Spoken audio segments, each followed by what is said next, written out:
Welcome to the Chronicles of the Christian Drama Queen podcast. I'm your host and the original Christian Drama Queen, Lisa Schaefer, and I'm glad that you are here. I can promise you that I know what it's like to think like a lover of Jesus, but live like a hot mess every day. And if you can relate, you're in the right place. Everything from the craziness of homeschooling my kids to overcoming deep wounds of abandonment and abuse. Stay with me, sister. I have walked down all of those paths, and I've got decades of healing and hope that God's called me to share with you today. So, here we go.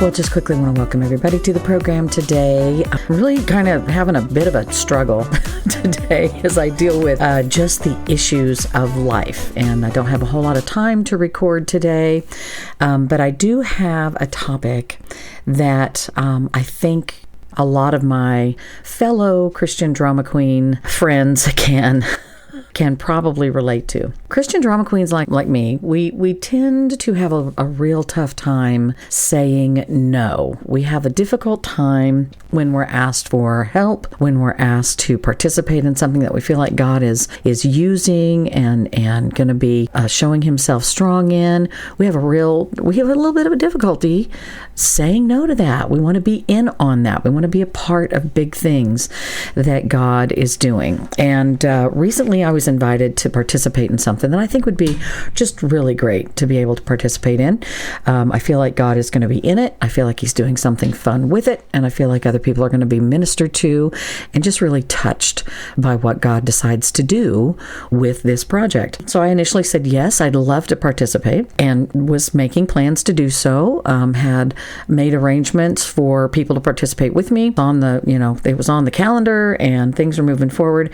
And then stuff happened, just like most of my life. And I talk about this in my Bible study. I have a tendency to really feel like it's my responsibility to put out everybody else's fire.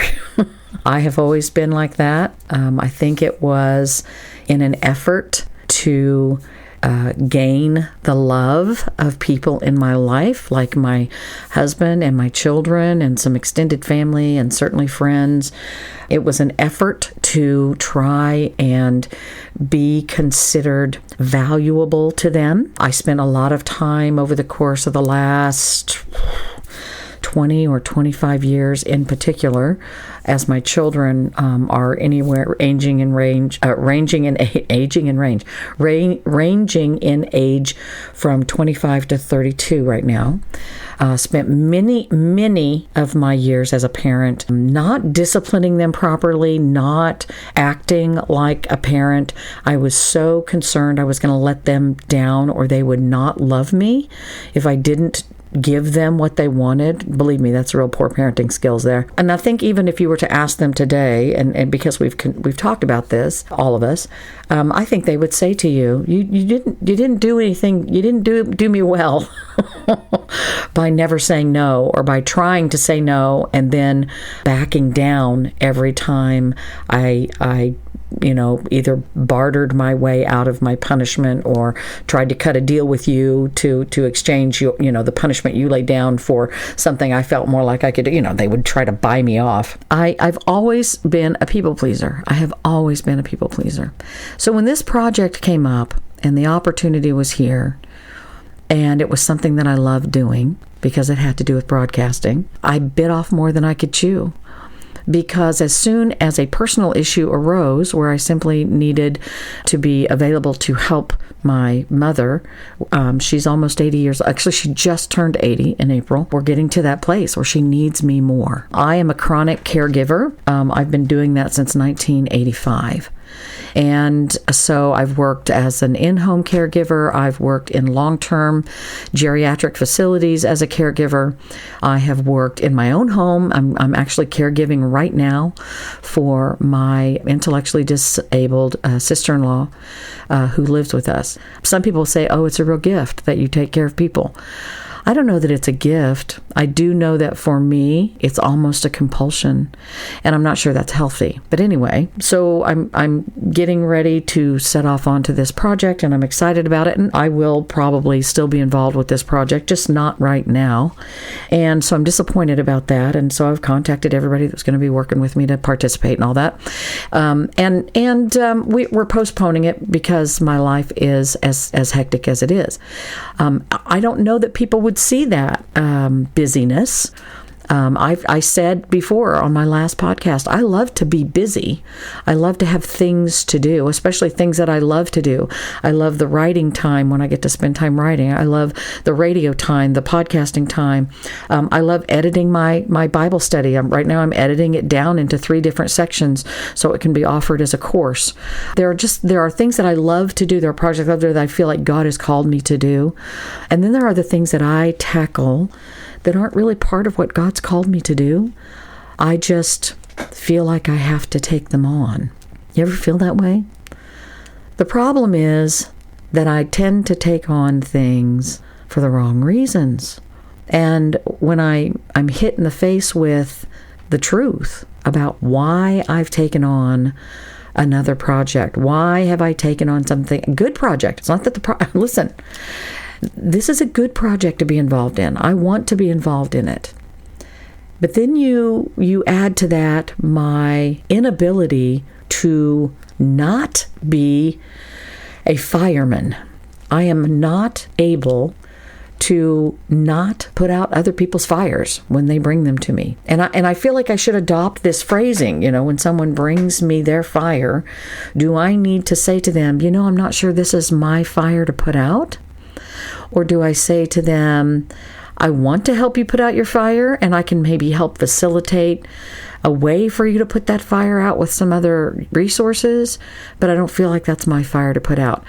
When it comes to my children, even though they're adults, when it comes to their families, when it comes to their situations, their issues, I still, and other people in my life as well, not just the kids. I'm not blaming the kids. Make sure you pick up, don't pick that up. That's not what I'm putting down. But because of my years and years of not being able to say no, because I was so afraid of losing their love. First of all, so let's back up a little bit.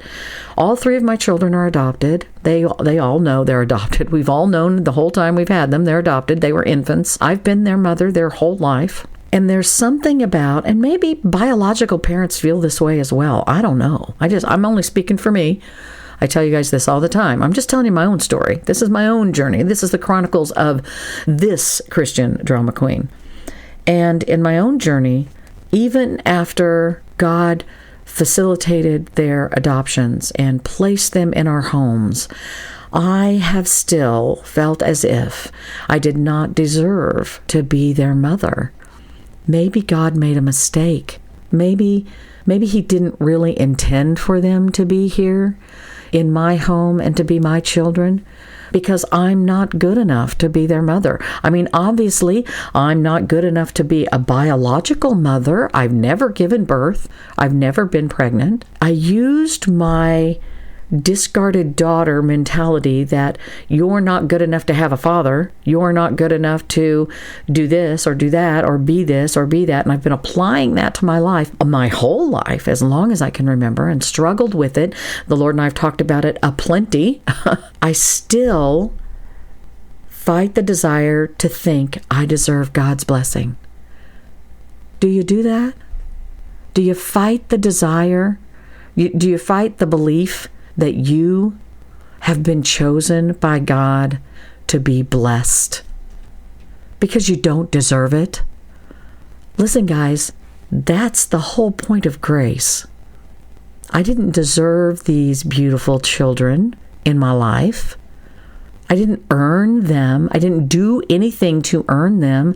I lived like a harlot looking for love in all the wrong places for so many years that I've continued to carry, even though I've released this guilt to God and asked for forgiveness. I continue to carry it into my life as a wife and a mother. I don't deserve to be blessed. I don't deserve it. Now, you're right. God's grace and mercy, we don't deserve. We're really just chosen by Him to receive it. It is that great. I mean, it is that good. The blessing of God in our lives to be saved and chosen to be saved because He loves us unconditionally, and we don't deserve that. I mean, there's a fine line here. Because there's a fine line between accepting God's goodness, His blessing, His grace and mercy in your life through no work that you can do. This is all His work. You're simply acknowledging your need and asking Him for that goodness, that redemption, that salvation, that grace and mercy. Okay? But there's a fine line between that and the self-degradation that comes when you hang on to your guilt, when you hang on to your worthless, stinking thinking, right? And so for me, in this most recent situation where I've had this project I want to dive into, but these little personal fires come along that I feel like I've got to put out that aren't really mine, I have to sit before God and say, number one, Lord, please don't let me step in to a position of taking over someone else's fire when you're the one who needs to put it out. When you're the one they need to see providing and blessing and doing for them. They don't need to see me do that. They need to see you do that. Lord, don't let me step in where I shouldn't be. The next part of the solution is to get with God and make sure that whatever assignment He has given me, I am responding to it for the right reasons. I am responding to the opportunity He's given me because it's a godly assignment. Not part of I got to work for my love. I got to work to be blessed. I got to work to be accepted. I've got to work my way into their hearts so they'll love me. Mindset, because none of that is from Him. Okay? The solution is to get before Him and say, okay, if you've called me to this, am I going to respond for the right reasons? And I'll be honest with you, this most recent project, there's a little bit of pride involved in that. I was stepping into that project because I was real proud of the things people were saying to me about being involved and about participating in the project. I'm just being real with you. I'm just being honest with you, okay? Pride cometh before destruction, and having to face the fact that maybe I was joining in not because it was a calling, but because it made me feel really good to be wanted. That's just being honest. And so for all my other drama queen, Christian drama queen friends out there, you got to be honest. You got to be honest. You got to be real with yourself. You got to be real with God, and you got to be honest about the relationships you're in and whether or not you're doing in those relationships for the right reasons. Is it ministry? Is it selfishness? Is it just a work mentality? I got to work to be loved, which is common for discarded daughters who are looking for acceptance in so many things. It's possible. Keep that in mind the next time you get approached with a project or maybe the opportunity to put out someone else's fire, right?